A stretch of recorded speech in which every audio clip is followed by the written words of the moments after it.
આપણે સૌ જીવનમાં કશુંક શોધી રહ્યા છીએ ખરું ને? પણ એ છે શું? ચાલો આજે આપણા અંતિમ ઉદ્દેશ્ય વિશેના આ ઊંડા અને સનાતન સવાલમાં જરા ડૂબકી મારીએ. આ એક એવો મૂળભૂત સવાલ છે જે આપણા બધાના મનમાં ક્યારેક ને ક્યારેક તો આવે જ છે. આપણે અહીં શું કામ છીએ? આપણી આ દોડ શેના માટે છે?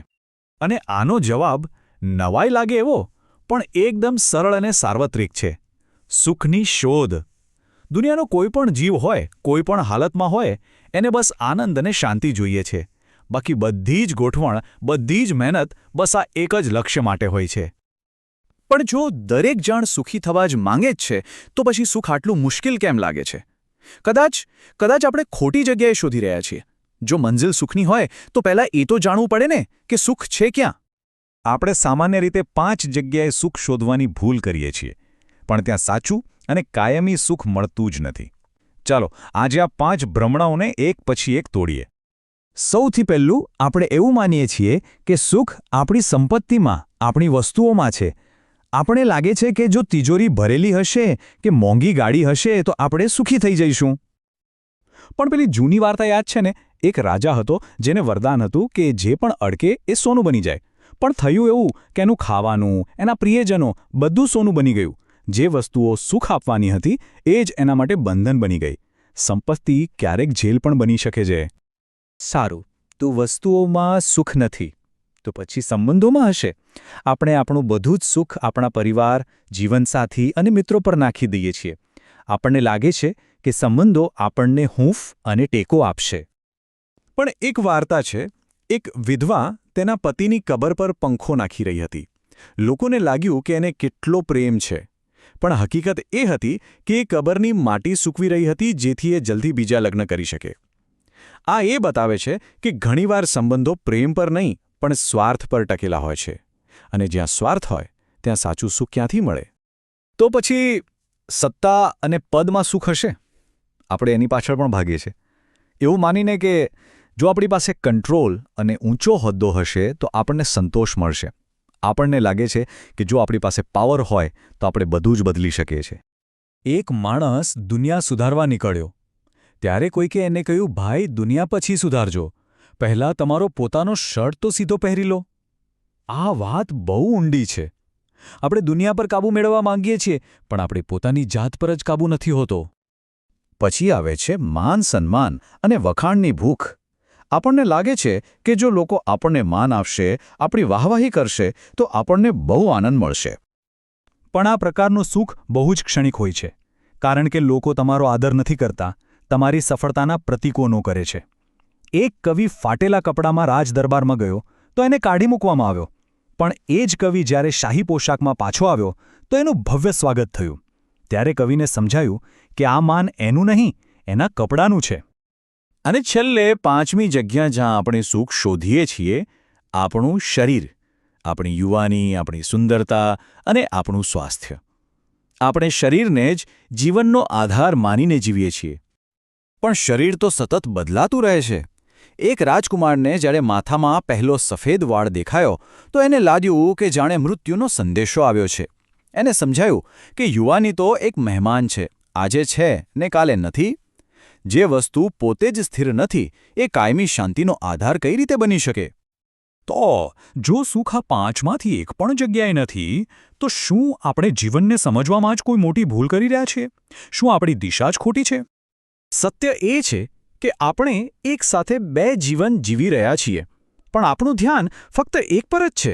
એક છે આગંતુક જીવન, એટલે કે આપણું મહેમાન જીવન, જેમાં આપણું શરીર, પદ, નામ આ બધું આવે છે, જે મહેમાનની જેમ આવ્યું છે અને એક દિવસ જતું રહેશે. અને બીજું છે અસલી જીવન, આપણું મૌલિક, શાશ્વત અને સાચું સ્વરૂપ, જે ક્યારેય બદલાતું નથી. બસ આ એક તફાવતને સમજવાથી આપણને સુખ શોધવા માટે એક નવું જ હોકાયંત્ર મળી જાય છે. આ સમજણ આપણી આખી દિશા જ બદલી નાખે છે. આનો ઉકેલ છે દૃષ્ટિકોણમાં એક મોટું પરિવર્તન, જેને સમ્યક દર્શન કહેવાય છે. એટલે કે સાચો દૃષ્ટિકોણ. સમ્યક દર્શન એટલે એક ક્ષણ જ્યારે આપણને સમજાય કે આપણા સુખનું રિમોટ કંટ્રોલ બહારની દુનિયાના હાથમાં નથી, એ તો આપણા પોતાના હાથમાં છે. તો આખી વાતનો સાર એ છે કે આપણે આ અસ્થાયી મહેમાન જીવનના ગુલામ બનવાનું છોડીને આપણા કાયમી મૂળ જીવનના માલિક બનવાનું છે, જ્યાં પરાધીનતા નથી પણ પરમ સ્વાધીનતા છે. અને આ દૃષ્ટિકોણનું પરિવર્તન આપણને સુખ વિશેના અંતિમ અને સૌથી ક્રાંતિકારી સત્ય તરફ લઈ જાય છે. અત્યાર સુધી આપણે ખોટો સવાલ પૂછી રહ્યા હતા. આપણે પૂછતા હતા સુખ ક્યાં છે? પણ હકીકત એ છે કે સુખ કોઈ વસ્તુ કે સ્થાન નથી. એ ન તો બહારની દુનિયામાં છે, ન તો શરીરની અંદરના કોઈ અંગમાં. અને અંતિમ સાક્ષાત્કાર આ છે. સુખ એવી કોઈ વસ્તુ નથી જે જીવનમાં શોધવાની હોય. જીવન પોતે જ સુખ છે. આપણું સાચું સ્વરૂપ જ આનંદમય છે.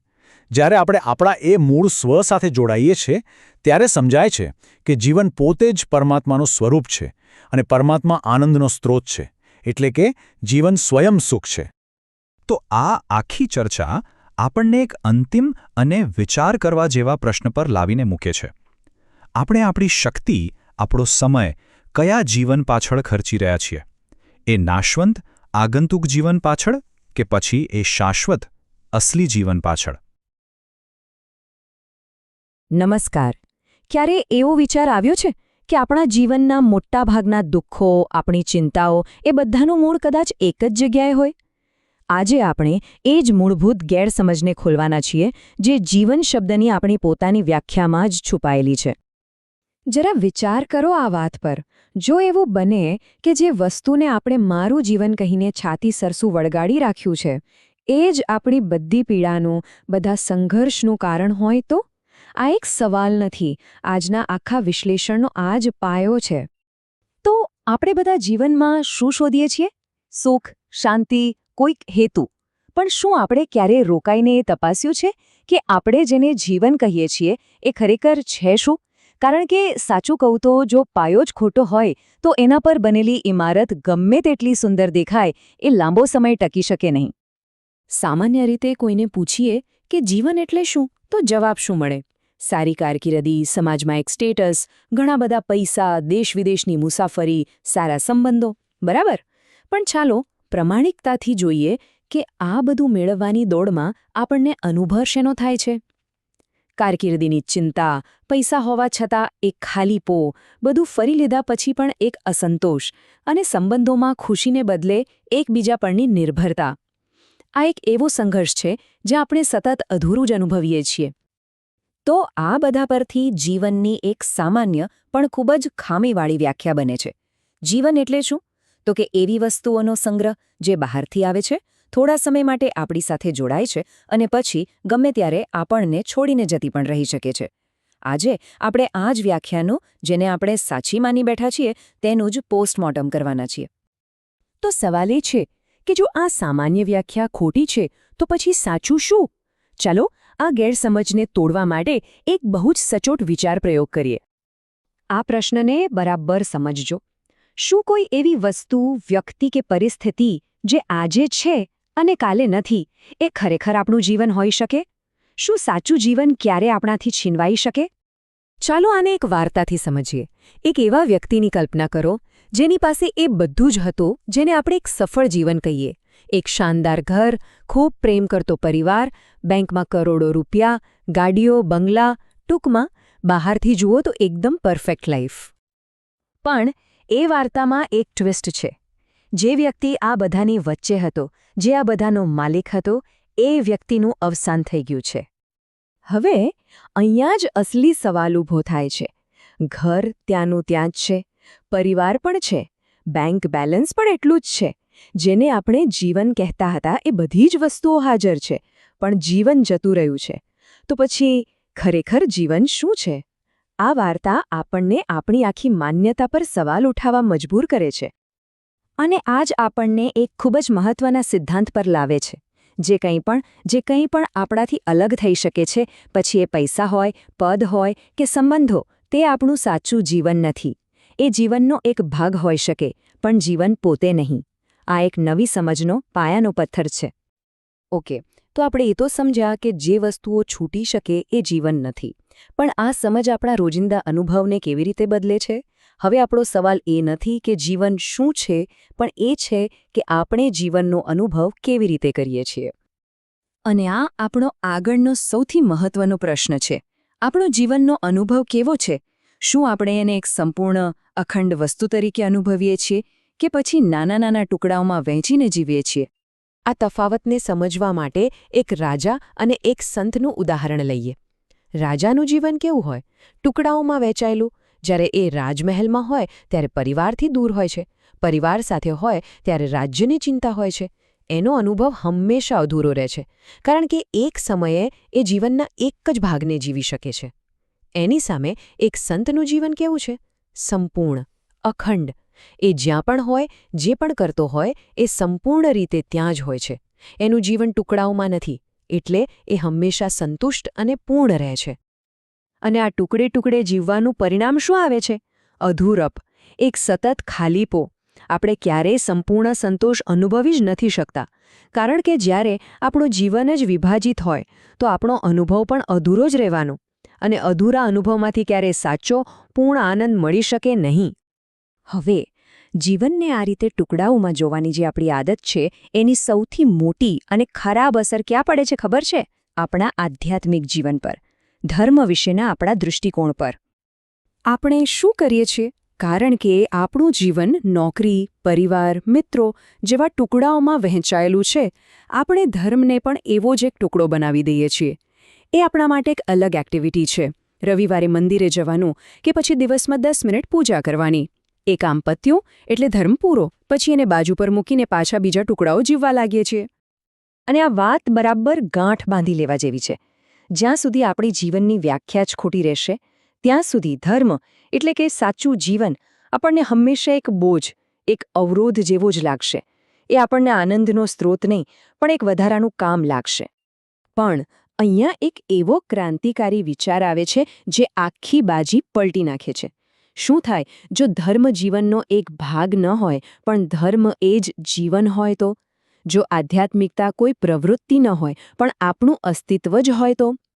તો આટલી ચર્ચા પછી હવે આપણે સાચા જીવનની વ્યાખ્યા તરફ આગળ વધીએ. આપણા આ વિશ્લેષણના અંતિમ ભાગમાં આપણે એક ખૂબ જ સુંદર રૂપક દ્વારા સમજીશું કે આ નવું, ગહન અને સાચું જીવન શું છે. ચાલો એક નદીની કલ્પના કરીએ. આ નદીનું જે વહેતું પાણી છે એ શું છે? એ છે આપણા જીવનના બદલાતા સંજોગો. આપણી નોકરી, આપણા સંબંધો, આપણું સ્વાસ્થ્ય, પૈસા, સુખ, દુઃખ. આ બધું જ પાણીના પ્રવાહની જેમ સતત બદલાઈ રહ્યું છે અને વહી રહ્યું છે. અને આ રૂપકનો બીજો સૌથી મહત્વનો ભાગ, આપણું સાચું જીવન, આપણું સાચું સ્વ, એ આ વહેતી નદી નથી. એ તો નદીનો સ્થિર, અચળ, કાયમી કિનારો છે, જે પ્રવાહથી બિલકુલ અપ્રભાવિત રહે છે. યાદ રાખજો, જીવન એ નદી નથી, જીવન એ કિનારો છે. તો આ છે સાચા જીવનની સ્પષ્ટ અને અંતિમ વ્યાખ્યા. સાચું જીવન એ છે જે કાયમી છે, જે આપણાથી ક્યારેય અલગ થઈ શકતું નથી, અને જેનો અનુભવ ટુકડાઓમાં નહીં પણ સંપૂર્ણતામાં થાય છે. ટૂંકમાં, જીવન એ નથી જે આપણી પાસે છે, જીવન એ છે જે આપણે છીએ. અને જે વ્યક્તિ આ સત્યને સમજી લે છે, એની સ્થિતિ કેવી હોય છે? એક જ્ઞાની વ્યક્તિ નદીના કિનારે સ્થિર ઊભો રહીને જીવનના પ્રવાહને જુએ છે. સુખ દુઃખ આવે ને જાય, પણ એ એની સાથે તણાઈ જતો નથી. એ કિનારા પર રહીને પ્રવાહની વચ્ચે પણ આનંદમાં રહી શકે છે. અને અંતે આ આખું વિશ્લેષણ આપણને કોઈ તૈયાર જવાબ સાથે નહીં, પણ એક ખૂબ જ શક્તિશાળી પ્રશ્ન સાથે છોડી જાય છે. જો જીવન એ નથી જે આપણી પાસે છે, પણ એ છે જે આપણે પોતે છીએ, તો આજથી આપણે આપણા જીવનમાં શું અલગ કરીશું? જીવન શું છે? આ એક એવો સવાલ છે જેના પર સદીઓથી વિચાર થતો આવ્યો છે.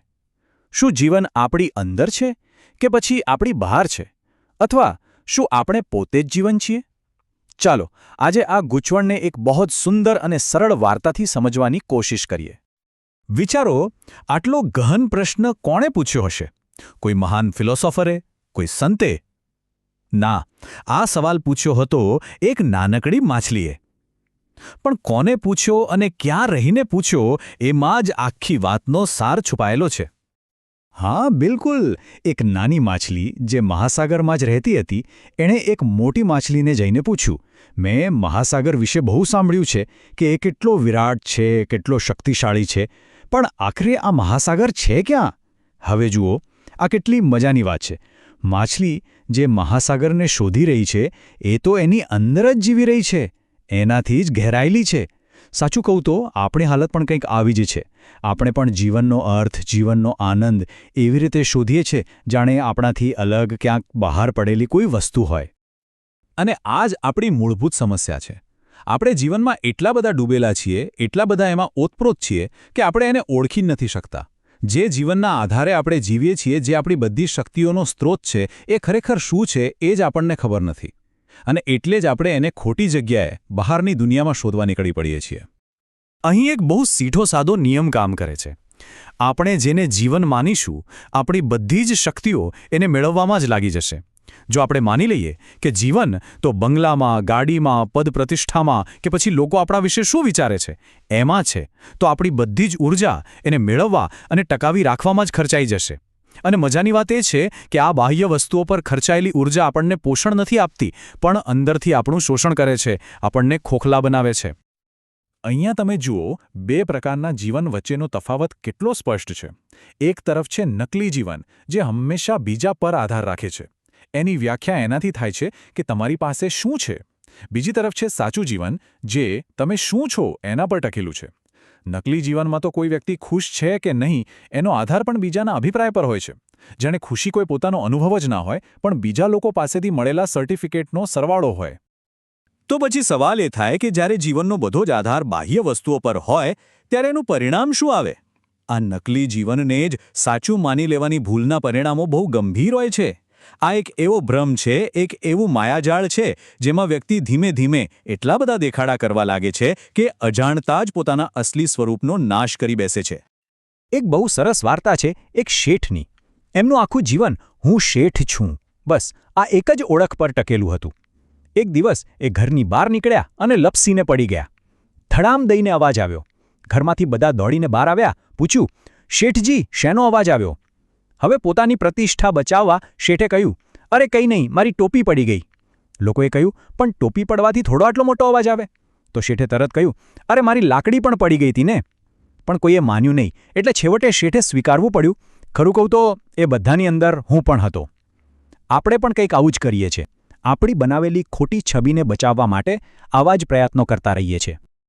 આ જે નકલી છબી છે, આ જે દેખાડાનું જીવન છે, એને ટકાવી રાખવા માટે આપણને ખબર પણ નથી પડતી કે આપણે કેટલી મોટી કિંમત ચૂકવીએ છીએ.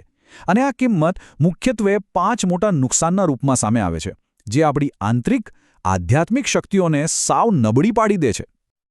તો ચાલો હવે ઊંડા ઉતરીને જોઈએ કે આ ભ્રમ પર આધારિત જીવન જીવવાના 5 પરિણામો કયા છે અને એ આપણી અંદર કેવી રીતે કામ કરે છે, આપણને કેવી રીતે નુકસાન પહોંચાડે છે.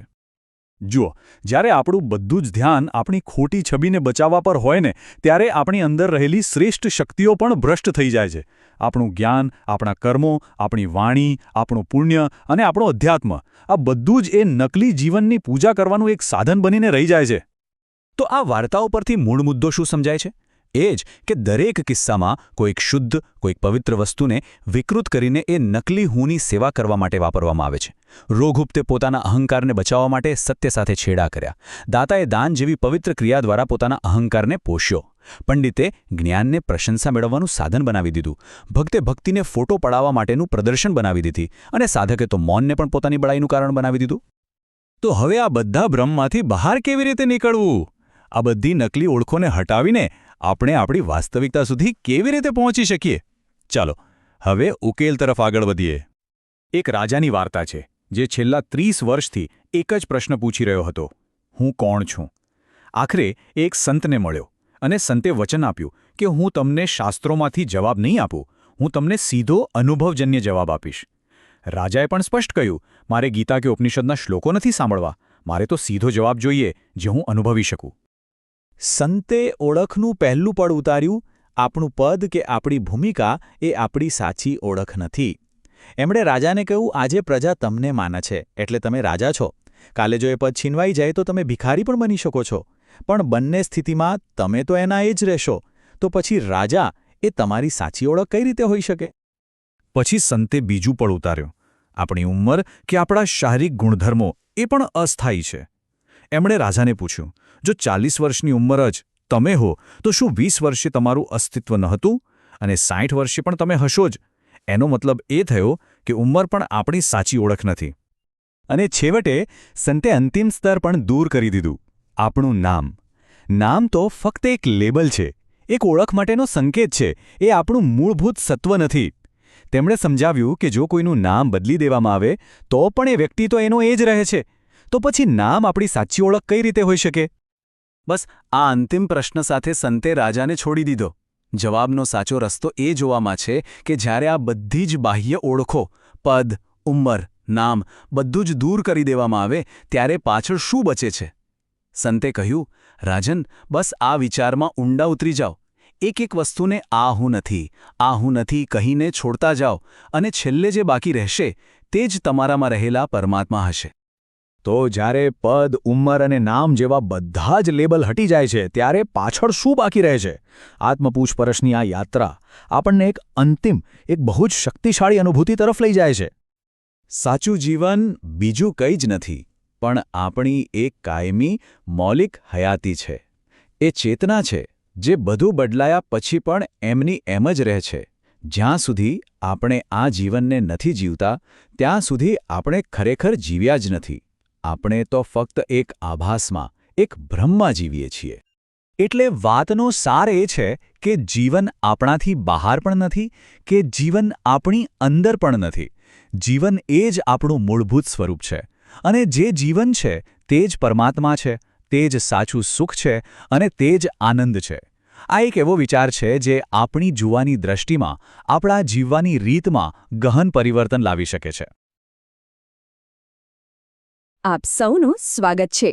ચાલો આજે આપણે એક એવા સવાલની ઊંડી સફર કરીએ જે સદીઓથી, પેઢીઓથી દરેકને મૂંઝવતો આવ્યો છે કે આખરે જીવન છે શું? એનો સાચો અર્થ શું છે? તો ચાલો આ સફર શરૂ કરીએ. જુઓ, જે સ્રોતનું આપણે અહીં વિશ્લેષણ કરી રહ્યા છીએ એ બહુ જ સ્પષ્ટ રીતે કહે છે. એ કહે છે કે જો આપણે સુખ, સત્ય કે પછી મુક્તિ જેવા મોટા શબ્દોના રહસ્યને ઉકેલવા માંગતા હોઈએ ને તો એની ચાવી બીજે ક્યાંય નહીં પણ જીવનને સમજવામાં છુપાયેલી છે. એમ કહી શકાય કે આ સમજણ જ બાકીના બધા જ જ્ઞાનનો પાયો છે. પણ સાચા અર્થ સુધી પહોંચતા પહેલાં આ સ્રોત એક બહુ જ રસપ્રદ રસ્તો અપનાવે છે. એ પહેલાં એ બધી જ ભ્રમણાઓને, એ બધી ખોટી માન્યતાઓને દૂર કરે છે જે આપણે જીવન વિશે બાંધીને બેઠા છીએ. એટલે કે જીવન શું છે એ સમજવા માટે પહેલાં એ સમજવું પડશે કે જીવન શું નથી. તો પહેલી વાત, જે કંઈ પણ ક્ષણભંગુર છે, એટલે કે જે ટકતું નથી, પછી ભલેને એ આપણી સંપત્તિ હોય, સંબંધો હોય કે પછી આપણા જીવનના જુદા જુદા તબક્કાઓ, જેમ કે બાળપણ, યુવાની, આ બધું જ એક ભ્રમણાનો ભાગ છે. સીધી વાત છે, જે આવે છે અને પછી જતું રહે છે એ સાચું જીવન ન હોઈ શકે. જીવન તો એ છે જે હંમેશા, કાયમ આપણી સાથે જ રહે છે, અવિચળ. બીજી ભ્રમણા છે અનેકતાની. જો આપણે આપણી આસપાસ જે દુનિયા જોઈએ છે એમાં તો અનંત વિવિધતા છે, બધું અલગ અલગ દેખાય છે. પણ સ્રોત કહે છે કે આ દેખેતું વિભાજન એક ભ્રમ છે. સાચું જીવન તો એક છે, અખંડ છે, સંપૂર્ણ છે. તમે ભલેને હજારોની ભીડમાં હો પણ તમે એક જ છો, લાખોની વચ્ચે પણ તમે એક જ છો. આ જે એકતા છે એને કોઈ તોડી નથી શકતું. તો આ બધાનો સાર શું નીકળે છે? બહુ સરળ છે. જે કંઈ પણ તમારાથી અલગ થઈ શકે છે, જે તમારાથી છીનવાઈ શકે છે, એ સાચું જીવન નથી. સાચું જીવન તો એ છે જે અવિભાજ્ય છે. એવું કંઈક જે તમારા અસ્તિત્વનો જ એક હિસ્સો છે, જેને કોઈ દિવસ તમારાથી જુદું પાડી જ ન શકાય. સારું, તો હવે આપણે એ ભ્રમણાઓના પડદા હટાવી દીધા છે કે જીવન શું નથી. તો હવે સવાલ એ થાય કે જીવન શું છે? હવે આપણે જીવનના મૂળભૂત સત્ય તરફ આગળ વધીએ. આ સ્રોત જીવનને એક જ સત્યના 5 અલગ અલગ પણ એકબીજા સાથે જોડાયેલા પાસા તરીકે સમજાવે છે. હવે જુઓ, આ 5 પાસાઓ કોઈ 5 અલગ અલગ વસ્તુઓ નથી. ના, એ તો એક જ સત્યને જોવાની 5 અલગ અલગ રીતો છે. એને આ રીતે સમજો, જે તમારાથી ક્યારે અલગ ન થઈ શકે તે અવિભાજ્ય છે. અને જે અવિભાજ્ય છે એ જ તો એક છે, જે એક છે એ જ કાયમી છે, અને જે કાયમી છે એ જ આપણો સ્વ છે, અને આ સ્વ જ તો ખરા અર્થમાં જીવંત છે. જોયું બધું એકબીજા સાથે કેવી રીતે જોડાયેલું છે? અને આ જ વાત આપણને આ સમગ્ર ચર્ચાના કેન્દ્રમાં લાવીને મૂકી દે છે. જીવન કોઈ બહારની વસ્તુ નથી જે આપણી માલિકીની હોય કે આપણી પાસે હોય. ના, જીવન એ છે જે આપણે પોતે છીએ. જીવન એટલે બીજો કોઈ નહીં, તમે પોતે. હવે આનાથી એક બહુ જ રસપ્રદ ભેદ સામે આવે છે. એક એવો તફાવત જે આપણને સમજાવે છે કે આપણે આપણી વાસ્તવિકતા વિશે આટલા બધા ગૂંચવાયેલા કેમ રહીએ છીએ. આ ભેદ છે અનુભવ અને અસ્તિત્વ વચ્ચેનો. જરા સમજીએ આને. આપણું આખું જીવન સતત બદલાતા અનુભવોથી ભરેલું છે, ખરું ને? બાળપણનો અનુભવ, યુવાનીનો અનુભવ, સુખનો અનુભવ, દુઃખનો અનુભવ, આ બધું બદલાતું રહે છે. પણ આ બધા જ અનુભવોને જે અનુભવી રહ્યું છે, જેને જોઈ રહ્યું છે, જેને જાણે છે, એટલે કે આપણું અસ્તિત્વ, એ તો હંમેશા એક સરખું સ્થિર જ રહે છે. એ ક્યારેય બદલાતું નથી. જરા ઊંડાણથી વિચારો. જે હું બાળપણમાં હતો એ જ હું આજે પણ છું. શરીર બદલાયું, વિચારો બદલાયા, સંજોગો બદલાયા, અનુભવો બદલાયા, પણ એ બધાને અનુભવનાર હું તો એનો એ જ રહ્યો. એનો અર્થ એ થયો કે અનુભવ કરનાર હંમેશા કાયમી છે, પણ અનુભવો ક્ષણિક છે. અને અહીંયા જ એક મોટો વિરોધાભાસ, એક મોટો પ્રશ્ન ઊભો થાય છે. જો આ અનુભવ કરનાર સ્વ હંમેશા દરેક ક્ષણે હાજર જ છે, તો પછી એવું કેમ છે કે આપણે દુનિયાની બધી જ વસ્તુઓનો અનુભવ કરીએ છીએ, પણ એ સ્વનો સીધો અનુભવ ક્યારેય નથી કરી શકતા? તો આનો જવાબ શું? સ્રોત બહુ સુંદર રીતે સૂચવે છે કે આનો જવાબ વધારે મહેનતથી બહાર શોધવામાં નથી. ના, જવાબ આપણી શોધની દિશાને જ પૂરેપૂરી બદલી નાખવામાં છે. આ વાત સમજવા માટે ધર્મની વિભાવના બહુ મહત્વની છે. અહીં ધર્મ એટલે કોઈ વસ્તુનો મૂળભૂત સાચો સ્વભાવ, જે એનામાં હંમેશા હોય છે. સ્રોત એક સરસ ઉદાહરણ આપે છે. જેમ કે પાણી. પાણીનો સાચો સ્વભાવ શું? શીતળતા. એને ગરમ તો આપણે અગ્નિ જેવા કોઈ બહારના કારણથી કરીએ છીએ. એ ગરમી પાણીનો સ્વભાવ નથી. બસ એવી જ રીતે આપણામાં જે ક્રોધ, મોહ કે ઈર્ષા દેખાય છે, એ બધા બાહ્ય પ્રભાવો છે. એ આપણો સાચો મૂળ સ્વભાવ નથી. તો પછી મોક્ષ શું છે? મુક્તિ એટલે શું? એ બીજું કંઈ નહીં પણ એવી અવસ્થા જ્યાં બધા જ બહારના પ્રભાવો દૂર થઈ જાય અને ફક્ત આપણો સાચો મૂળ સ્વભાવ જ બાકી રહે. બિલકુલ એ જ રીતે જેમ ગરમ કરેલું પાણી જ્યારે ઠંડુ પડે છે ત્યારે એ પોતાના મૂળ સ્વભાવ એટલે કે શીતળતામાં પાછું ફરે છે, જ્યારે બીજું કશું જ ન રહે, ફક્ત પોતાનો શુદ્ધ સ્વભાવ જ રહે, એનું નામ જ મોક્ષ. તો આપણી સૌથી મોટી, સૌથી મૂળભૂત ભૂલ ક્યાં થાય છે? ભૂલ એ છે કે આપણે હંમેશા પોતાને બહાર શોધીએ છીએ. જુઓ, જન્મથી જ આપણને બહાર જોવાની જ તાલીમ મળે છે. ખોરાક માટે બહાર જોવાનું, પૈસા માટે બહાર જોવાનું, માન સન્માન માટે પણ બહાર જ જોવાનું. બહાર શોધવાની આ આદત આપણામાં એટલી ઊંડી ઉતરી ગઈ છે કે આપણે એ વિચારવાનું જ ભૂલી ગયા છે કે જ્યાં બધું શોધી રહ્યું છે એ શોધનાર પોતે કોણ છે. તો જવાબ ક્યાં છે? જવાબ શોધવાથી નથી મળતો, પણ શોધવાનું બંધ કરવાથી મળે છે. જે ક્ષણે આપણી આ બહારની દોડધામ અટકે છે, આપણી ચેતના એકદમ શાંત અને સ્થિર થઈ જાય છે, બસ એ જ ક્ષણે આપણને આપણા સાચા સ્વરૂપનું પ્રતિબિંબ દેખાય છે. જેમ તોફાની પાણીમાં ચંદ્ર બરાબર ન દેખાય, પણ શાંત સરોવરમાં એકદમ સ્પષ્ટ દેખાય, બસ એવું જ છે. સ્થિર ચેતનામાં જ આત્મજ્ઞાનનો ઉદય થાય છે. તો અંતે આ સમગ્ર વિશ્લેષણ આપણને એક ખૂબ જ ગહન પ્રશ્ન પાસે લાવીને ઊભા રાખી દે છે. એક વાત તો પાક્કી છે, આપણે સૌ જાણીએ છીએ કે આપણું અસ્તિત્વ છે, આપણે છીએ. આ એકમાત્ર એવી હકીકત છે જેના પર કોઈ શંકા કરી શકે નહીં. પણ સવાલ એ નથી કે આપણે છીએ કે નહીં, સવાલ એ છે કે આપણે કોણ છીએ. અને આ જ સવાલનો જવાબ શોધવાની જે યાત્રા છે, એ જ કદાચ સાચું જીવન છે.